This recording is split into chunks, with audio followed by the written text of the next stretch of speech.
there. Next topic will be wounds or cut, and then the following will be burns, and then I'm going to be talking about the inflammatory response and inflammation stages. Okay, of healing. Okay.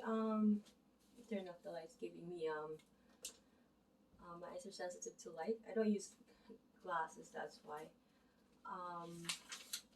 When I read. Okay, so I'm gonna start with wounds. Okay, or a cut. Okay, in a simple layman terms, a cut is anything that's discontinuity of any skin, right? Um, as we know, the largest protective barrier in our body, the largest system is the skin.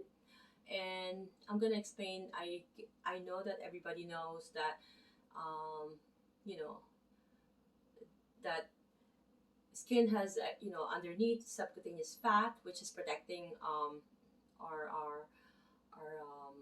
outer external protection is the skin from any barrier, right?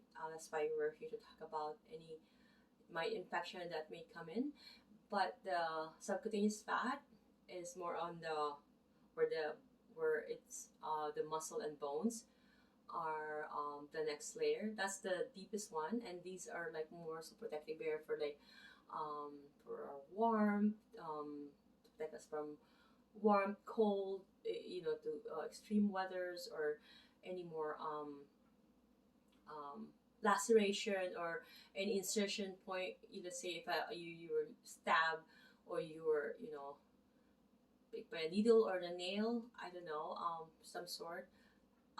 So it it has that fat. Okay, so I just wanna also mention that okay, epidermis, dermis, and subcutaneous fat. Okay, those are the three layers. So epidermis is something that we shove off or slut. It's always continuously slouching off, and I always tell my girls to that is normal, right?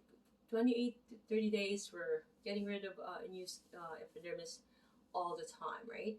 And like I said, I've suggested them to use that brush, a dry brush.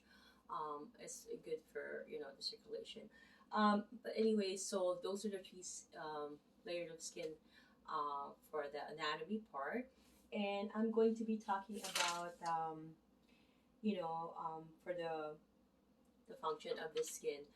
Well, the skin, like I mentioned earlier, is more so of a protective barrier for the external and external, you know, um, agent or external force or our protection for the from the world, right? Like so that our muscles or all blood is not showing. Imagine if that's the case, but you know, going back, so it's more so a protection for us, okay? And so what's happening is our skins are have nerve endings, right? So it has that sensory stimulation that when a cut happens, let's say you cut your, especially in the palm, in the fingers, there's a lot of sensory nerves here.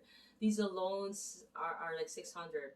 That's why when we have a cut in our one of our finger, especially the palmar surface, meaning in we're here, this is the palmar surface, this is the dorsal, it's more painful because there's a lot of pain receptors, sensory receptors here.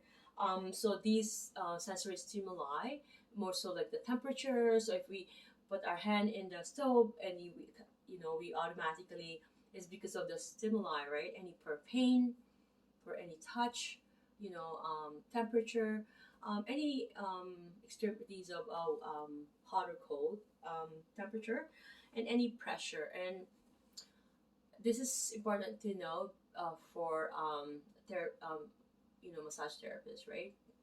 Because the pressure and then the temperature and all that touch, and we need to know to distinguish, and it's a factor that a massage therapist is dealing with more so of the muscles and the skin and how they can prevent any damage more so, or if there's a damage, is to prevent for that damage to be continuing, into a chronic, right? So we need to prevent that from happening.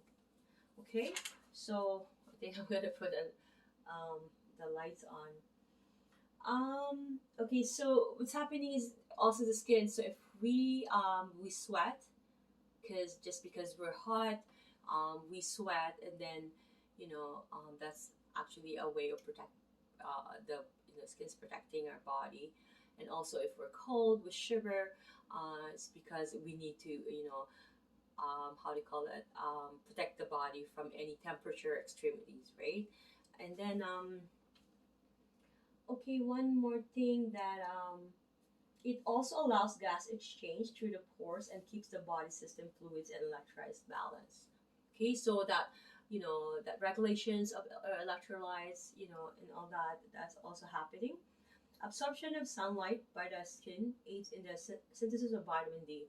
I'm a big fan of absorbing a lot as much of vitamin D in my body during the months that are sunny here in Canada, because I live here in Toronto, Canada.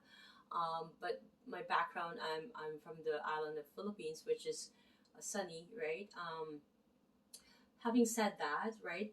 So like we don't have much sunny days here. So as much as I can, I try to absorb that vitamin D through the sun. Not any other, although other sources are good too, but for me, it's vitamin D. Coming from the sun, it's the natural way for me. And then it gets synthesized in the skin, right? And all that. And we all know the benefits of vitamin D, especially this COVID time, right? Okay. So, oh gosh, I can't see. Okay, so the subcutaneous layer stores water and fat, which act as a layer excuse me, insulation and protection underlying tissue. Okay, I'm gonna go ahead and talk about a little bit of the contraindication, and then that we should avoid. Anybody who is a cut for let's say a client seeking for physiotherapy or massage therapy, or to do any personal training, so to speak, right, to see a chiropractor, we're gonna try, as a therapist, we're not gonna touch that. That's a local contraindication. We're not touching that. We're gonna avoid to re-injure or re how do you call it?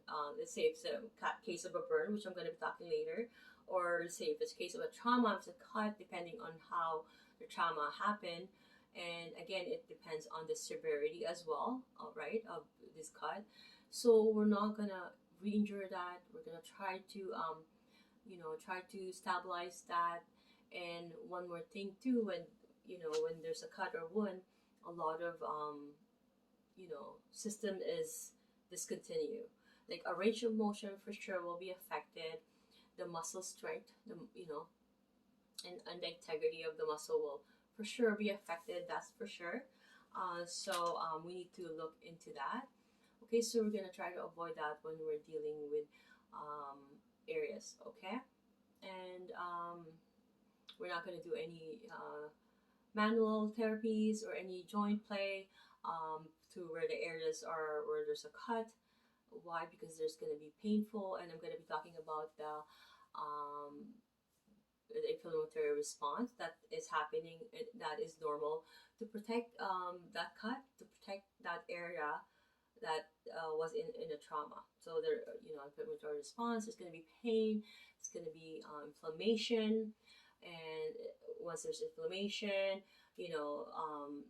the body's gonna create that system of recruiting some, the mast cell will produce histamine, and it's gonna do some, swelling and immobility. Why is that happening? Because the body doesn't want for you to move that area. Or let's say if it's a joint, let's say if there's a trauma, the body does not want you to move that area. So the pain has to happen, the swelling has to happen, and even with the cut, right? If there's a cut, the pus is very very important there. Imagine there's no pus around that wound or any cut at all.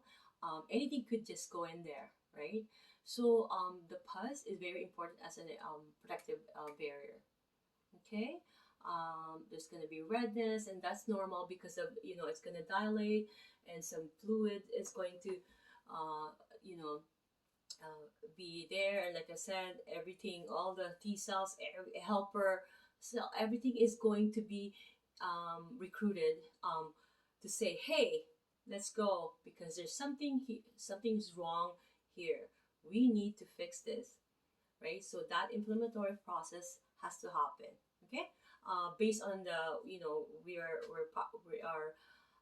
well aware of the, inflammatory response is happening when there's a cut or there's a burn. Okay, guys. Thank you. The next topic will be burns.